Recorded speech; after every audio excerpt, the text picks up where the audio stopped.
बिस्मिल्लाहिर्रहमानिर्रहीम। अस्सलाम वालेकुम नाज़रीन, मैं हूं सैयद दानियाल और आप देख रहे हैं न्यूज़ 360। नाज़रीन, ज़हरा काज़मी केस में जो भी अहम पेशरफ्त होती है और जो भी अपडेट आती है हम आपको फौरी जो है उससे अपडेट रखते हैं। तो नाज़रीन, चारों मुल्ज़िमान ने जो मचल के जमा कराने का जो ट्रायल कोर्ट ने इनको ऑर्डर दिया था, इन्होंने मचल के जो है वो जमा करा दिया। उन चारों को जो है वो अब ज़मानत मिल गई है। इसी हवाले से हम बात करेंगे अब क्या होने जा रहा है। 20 तारीख को बच्ची को जो ज़हरा काज़मी है उसके MLO के हवाले से क्या होगा। 24 तारीख को जो ट्रायल कोर्ट ने इन चारों मुल्ज़िमान को हाजिर किया है, तो ये क्या सारा केस है और अब क्या होने वाला है, इसी हवाले से हम बात करेंगे। सीनियर कोर्ट रिपोर्टर अमीन अनवर हमारे साथ मौजूद है, आइए इनसे बात करते हैं। और इनका बहुत शुक्रिया अमीन भाई, आपने हमें टाइम दिया बहुत।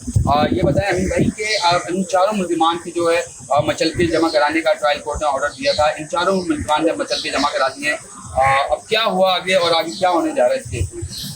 जी देखिए, बिल्कुल हमारे बच्ची के मुबैना अफवाह से मुताल्लिक़ केस में सिंध हाई कोर्ट के सिंगल बेंच ने दो मुल्ज़िमान की ज़मानत मंजूर की थी, जिसमें निकाह खां गुलाम मुस्तफ़ा और जो गवाह थे निकाह के असगर अली, उनकी सिंध हाई कोर्ट ने जो है वो ज़मानत मंजूर की थी। जिसके बाद उन्होंने अपने जो ज़मानती मचलके थे वो जमा कराया। उसके बाद उनके रिलीज़ ऑर्डर जारी किए गए और उसके बाद उन्हें जेल से रिहा कर दिया गया। जिसके बाद अब 13 एडिशनल डिस्ट्रिक्ट एंड सेशन जज ने जो है वो जो दो मरकज़ी मुल्ज़िमान थे जिनकी आफ्टर अरेस्ट की एप्लीकेशन लगाई गई थी, दरख्वास्त ज़मानत दायर की गई थी मुलज़िम ज़हीर और शब्बीर की जानिब से, जिस पर अदालत ने फ़रीक़ैन के वकीला के दलाइल सुनने के बाद उन दोनों मुल्ज़िमान को भी 2-2 लाख रुपये में जो है वो ज़मानत पर रिहा करने का हुक्म दे दिया। उसके बाद ये तमाम जो अमल था श्योरिटी का वो मुकम्मल किया गया। उसके बाद अदालत की जानिब से उनके रिलीज़ ऑर्डर जारी किए गए हैं।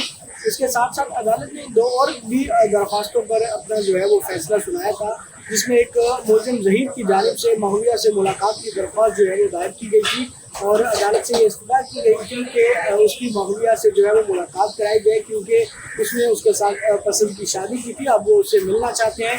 तमाम अदालत ने जो 27 साल जुडिशल मजिस्ट्रेट शर्की की अदालत ने एक 27 जुलाई को एक ऑर्डर पास किया था। उसने कहा था कि अदालती इजाज़त के बगैर मगविया को किसी से मिलने की इजाज़त नहीं होगी और उसकी जो कस्टडी है वो भी अदालत की इजाज़त के बगैर कहीं और नहीं की जा सकती। तो अदालत ने उस ऑर्डर का हवाला देते हुए वो दरख्वास्त जो है वो मुस्तरद कर दिया। उसके साथ साथ मुलज़िम ज़हीर की जानिब से मगविया का 164 बयान रिकॉर्ड कराने की भी एक दरख्वास्त दायर की थी, जो अदालत ने मुस्तरद कर दिया।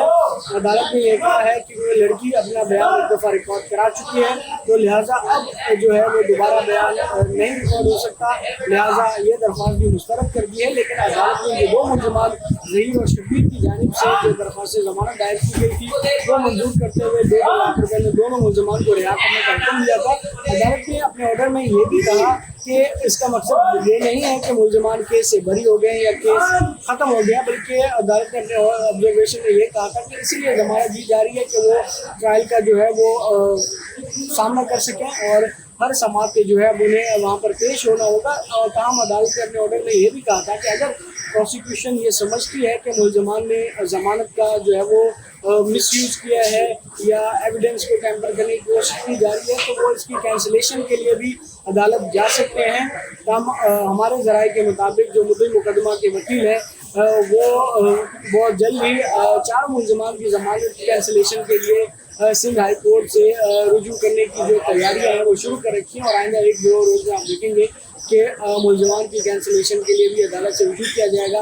अब देखते हैं कि मज़ीद इस केस में क्या होता है। अच्छा अमीन भाई, MLO के हवाले से 20 तारीख की डेट दी गई है और चालान जो चैलेंज करेंगे ये मुल्ज़िमान की जानिब से जो चालान को चैलेंज किया गया है।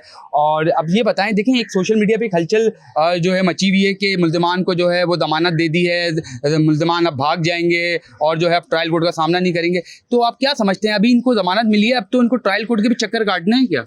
बिल्कुल, ज़मानत का मतलब ये नहीं होता कि मुल्ज़िमान केस से जो है वो बरी हो चुके हैं। अभी केस का तो ट्रायल शुरू ही नहीं हुआ। आपको पता है कि चालान जो है वो सिंध हाई कोर्ट में जो है वो चैलेंज हो चुका है अब उसके ऊपर भी समाअत होगी, लेकिन ट्रायल कोर्ट को किसी अदालत ने कार्रवाई से रोका नहीं है, तो ट्रायल कोर्ट अपनी जो कार्रवाई है वो जारी रखेगी और आइंदा जब कार्रवाई आगे बढ़ेगी तो उसमें मुल्ज़िमान को जो है वो चालान और दीगर दस्तावेज़ात की नकुल फराहम की जाएंगी और उसके बाद बाकायदा तौर पर मुल्ज़िमान पर जो है वो फ़र्द जुर्म आयद की जाएगी। ये जो चालान जमा किया गया है, अगर इस पर सिंध हाई कोर्ट की तरफ से कोई ऑर्डर नहीं आता तो एज़ पर लॉ जो है वो ट्रायल कोर्ट अपना काम करती रहेगी। और ज़मानत का मकसद ये नहीं होता कि मुल्ज़िमान को जो है वो अदालत नहीं आना पड़ेगा, उन्हें हर समाअत पर अदालत में पेश होना पड़ेगा। और अदालत ने जब ज़मानत दी है तो उस हुक्म में ये कहा गया है कि ज़मानत का मकसद ये नहीं है कि मुल्ज़िमान को केस से बरी कर दिया गया है, बल्कि वो इसलिए किया गया है ये ताकि वो अदालत में पेश हो सकें और हर समाअत पे अब उन्हें पेश होना पड़ेगा और केस का जो ट्रायल है वो चलता रहेगा। और अदालत ने ये भी कहा है कि अपने उस अदालती हुक्मनामे में कि प्रोसिक्यूशन अगर समझती है कि मुल्ज़िमान ज़मानत का मिसयूज़ कर रहे हैं या एविडेंस को टेम्पर करने की कोशिश की जा रही है तो वो इन मुल्ज़िमान की बेल कैंसलेशन के लिए भी जा सकते हैं। तो उम्मीद यही की जा रही है कि और ज़राए का भी यही कहना है कि आइंदा चंद रोज़ में मुद्दई मुकदमा के वकील की जानिब से इन चारों मुल्ज़िमान की बेल कैंसलेशन के लिए सिंध हाई कोर्ट से रुजू किया जाएगा। जी बहुत शुक्रिया। ये थे हमारे साथ सीनियर कोर्ट रिपोर्टर अमीन अनवर और इनका भी यही कहना है और इनसे हमारी जो बात हुई वो यही कहना है कि जो सोशल मीडिया पे जो हलचल मची हुई है कि इनकी ज़मानत हो गई है, तो नाज़रीन इनकी ज़मानत तो हो गई है लेकिन अब इनको ट्रायल कोर्ट का सामना करना पड़ेगा। इनको ज़मानत जो दी गई है वो इसी वजह से दी गई है कि अब ये जो है ट्रायल कोर्ट का सामना करेंगे। ट्रायल कोर्ट अब जब इनको मदऊ करेगी, इनको बुलाएगी, इनको हाजिर होना पड़ेगा। तो नाज़रीन अभी ये केस मज़ीद आगे चलेगा। 20 तारीख का भी हमने आपको पहले भी बताया कि बच्ची के MLO के हवाले से और मुल्ज़िमान ने चलान को जो है वो चैलेंज कर रखा था। तो 20 तारीख को सिंध हाई कोर्ट में ये भी एक अहम दिन है और 24 तारीख को ट्रायल कोर्ट में इन चारों मुल्ज़िमान को ट्रायल कोर्ट में एक बार फिर दोबारा हाजिर होना पड़ेगा। नाज़रीन ये था आज का हमारा प्रोग्राम। अगले प्रोग्राम तक के लिए अपने मेज़बान सैयद दानियल को दीजिए इजाज़त। अल्लाह हाफ़िज़।